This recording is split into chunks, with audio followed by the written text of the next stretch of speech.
Hello, and welcome to my review for The Shining. This will be a controversial review, considering my opinions on the movie differ quite a bit from most of major film critics. I did not like The Shining at all as anything aside from an unintentional comedy. I really didn't. I swear to God, with God as my witness, I laughed multiple times throughout this movie. Never once was I scared or intimidated or in any way disturbed by any of the imagery. The only thing, I got like a handful of like maybe 2 or 3 little surprises, I guess. At the same time, surprises aren't really the thing this movie should be known for. It's kind of, I don't know, whatever. In any case, there's no real reason to talk about the plot of this movie. It's been out long enough, and it's a famous enough movie that you should already know about the plot is. Know what the plot is, I should say. If you don't, super quick overview. There's a husband, a wife, and a kid in a hotel. They're the husband's hired as a caretaker over the winter. The hotel's haunted. Dad goes crazy, tries to kill the family. There's your movie. And I guess it's nice that it has such a simple plot. Anyways, first serious issue with this movie. Jack Nicholson. Absolutely worst casting decision I could imagine for this role. I would rather see Arnold Schwarzenegger in this role. Okay, maybe not. Yeah. Anyways, okay, here's the issue. As soon as the movie starts and we get our first look at Jack Nicholson, and I have a very vague idea of what the movie is. This was a long time ago that I first saw the movie. I had very little understanding of what the movie was going to be about. But as soon as I saw Jack Nicholson on screen, I'm like, that guy looks kind of crazy, doesn't he? You know what's going to happen, probably. He's going to go crazy and try to kill these people. Stir crazy and shit. That should not be my first reaction to seeing the movie when I have almost no prior knowledge of the film. That should not be the reaction I have to that character. And a big problem with that is Jack Nicholson as an actor is used to playing rather unfriendly folks. I think there's been a handful of cases where he actually plays likable people. For example, One Flew Over the Cuckoo's Nest, and he does a great job in that movie. But, I mean, he's still a crazy person in that movie. Well, not really. He's faking being crazy, but anyways, he's in a insane asylum, so close enough for me. Yeah. Another casting issue. I didn't like the child actor.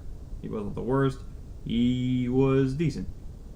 I guess my only real issue with having a decent child actor in this movie is how overhyped this movie has gotten. You really expect everybody's performance to be at least above average. This child is average as fuck. He is the boilerplate. He is the baseline. He is the bar for child actors. Who else? The wife in this movie, didn't like. She's probably one of the best actors, though. That's the thing that we saw in this movie. That said, not very good. Very over the top as far as acting is concerned. But I will say that considering circumstances, it's understandable that she would be so ridiculously frightened. From her perspective, the man she's loved all her life is trying to kill her. And like I said, with Jack Nicholson playing that man, the issue is that to the audience it doesn't feel that way. To the audience it feels like, okay, the famous "Here's Johnny" scene. It's a joke. It's hilarious. Here's Johnny. Okay, well, while he was holding his face there and you had a knife in your hand, why did you not stab him in the face? And this was a question that really confused me for a little while. And then I finally realized she doesn't want to do it because that's her husband. It doesn't feel like that at all. It took me way too long to put those dots together, and I understand that I may not be the brightest man. But regardless, it's just not there, that sort of emotional connection to the characters. What this movie should have been would be the wife and the child, on the verge of losing it, but the father / husband, his character, would be that sort of, that pillar, that foundation, that beacon of hope, and we'll get through this, that pulls them through. They should have been relying on the husband to get them through this haunted house. speaking of which, they obviously wouldn't need that, considering how little the ghosts do in this movie to anybody outside of the main character, outside of Jack Nicholson's character. But yeah. In any case, the husband should have been the thing, should have been this thing that they relied on. They needed him to survive, and because of him, they were making it through. But then he turns on them, and then the audience could have, had that connection. They could have seen how hopeless that is. That, suddenly, imagine you're out in the ocean, you're drowning. A lifeguard chopper comes up. It starts, they start coming down to pull you out of the water. They get you into the helicopter, but then they all take out knives and try to shank your ass. What the fuck, right? That would be freaky. That would be weird. They all just went nuts and tried to kill you after saving you. That's not how this movie goes, like I've been saying. It does not do that at all. There's also a few things in the movie where you just kind of question it, like, why did that happen that way? For example, first of all, I think it's important to note, another Stephen King thing where there's a random psychic powers, because I guess psychic powers are just something you have to have. Whatever. This kid has a mental connection to the this other guy that works at the hotel, but he's not at the hotel for the winter. He's home, and he tells the kid, if there's any problems, just message me via telepathy, I guess. So obviously shit is going wrong. The kid does message this black dude with telepathy, and black dude shows up, and within 5 minutes gets killed by Jack Nicholson. And he's also the only character Jack Nicholson kills, so fuck all good he did, right? Jack Nicholson makes for a horrible threat in this movie, but I'll get to that in a second. But anyways, this is a guy, and I've been told that the reason why he shows up so unprepared is because he doesn't believe that shit's actually going down, which is stupid on the face of it, because this is clearly an older man, an intelligent man, and this is also a man who knows the past history of the hotel, and being that he has the Shining, or this psychic ability, he knows that it's caused by these ghosts and shit. Why does he not believe the kid? This is something that has happened before for reasons that he has some understanding of. Why does he not show up with some kind of way to defend himself? Why does he not show up a little bit more or a little bit less oblivious of what's going on around him? I mean, Jack Nicholson just runs out from behind a corner and just gets him in the chest, and it's like, yeah, I guess he has some element of surprise, but at the same time, the dude just kind of stands there and takes it. He doesn't try to jump back or anything. There's that. Jack Nicholson as a threat in this movie is not a threat. That's another issue. He's, for example, the bit where he's going after his wife. I don't want to say going after because it sounds like running, but he's really just walking towards her being crazy. And she's got a baseball bat, and she's swinging it around and saying, don't get close to me, man, don't get close. And Jack Nicholson's all like, I'm not gonna hurt you, honey. I'm just gonna bash your brains in. Okay, first of all, I just cracked up at that line. It's fucking great. Second of all, that was probably, okay, I was like, alright, so here's what's gonna happen here. She's gonna trip while walking backwards up these flight of stairs with a crazy man distracting her. It's going to be the most reasonable movie trip in history.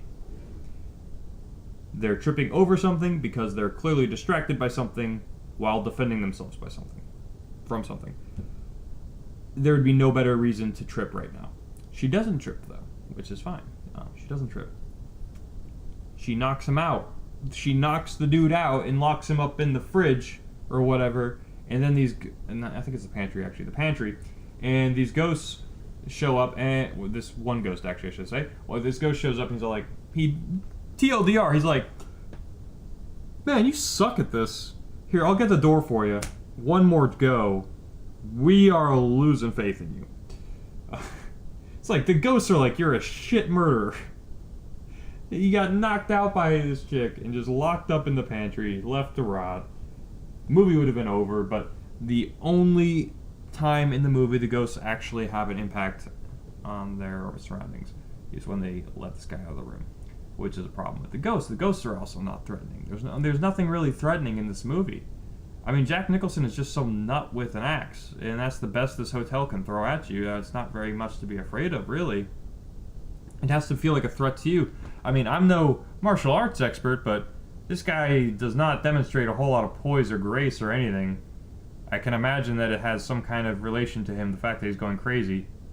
You just get a stick and you could probably decently defend yourself from the guy. Get a rolling pin from the kitchen, you should be fine, let alone a knife. The ghosts, like I said, they have almost no impact on the movie, aside from being spooky looking, I guess. A lot of the, I don't want to call it gore. Well, it is gore, actually. So yeah, it's gore. It's cheap gore. It really is cheap as fuck gore that they use. For example, with those two little girls, and they just flash to the girls being dead, and they flash to her being alive. Come play with us. It's like, that's not scary. Do people find this scary or disturbing somehow? It's not. It's really, really not. You have these ghosts that can't interact with you, that their only thing they're even doing to scare you is that they're demonstrating how totally they had gotten fucked up. Which I guess is kind of foreboding, kind of scary. Like, look what happened to us, it might happen to you. Except then you realize that you'd have to get killed by Jack Nicholson, and aside from that, it's really idiotic, lazily fucking executed bit where he just gets hit with an axe. You should be fine. It's just Jack Nicholson with a fucking axe, you're fine. Yeah, so they just basically the extent of what they can do is unlock doors and spook you. Very threatening. Jack Nicholson is a nut who does not know what the fuck he's doing. Not spooky at all.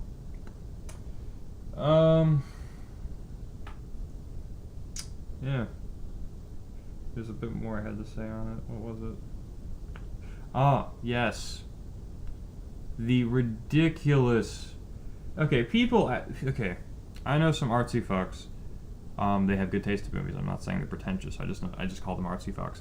Who like to say that Pixar movies are really overhyped, that people give the movies too much credit just because it has Pixar in the title. And I agree with them. The Pixar movies are generally overhyped. There are some really good Pixar movies, like Up, for instance, but then there's other movies like Ratatouille that I feel like they just get too much goddamn credit. Was that a Pixar movie? I think so. I don't know. Kubrick. Same fucking thing. People give Kubrick movies way too much goddamn credit. This, Spartacus... I mean, Spartacus wasn't bad by any means. I consider The Shining to be bad. I consider Spartacus to be not as good as Braveheart. Shoot me now. I will say, however, the I'm Spartacus scene, real good.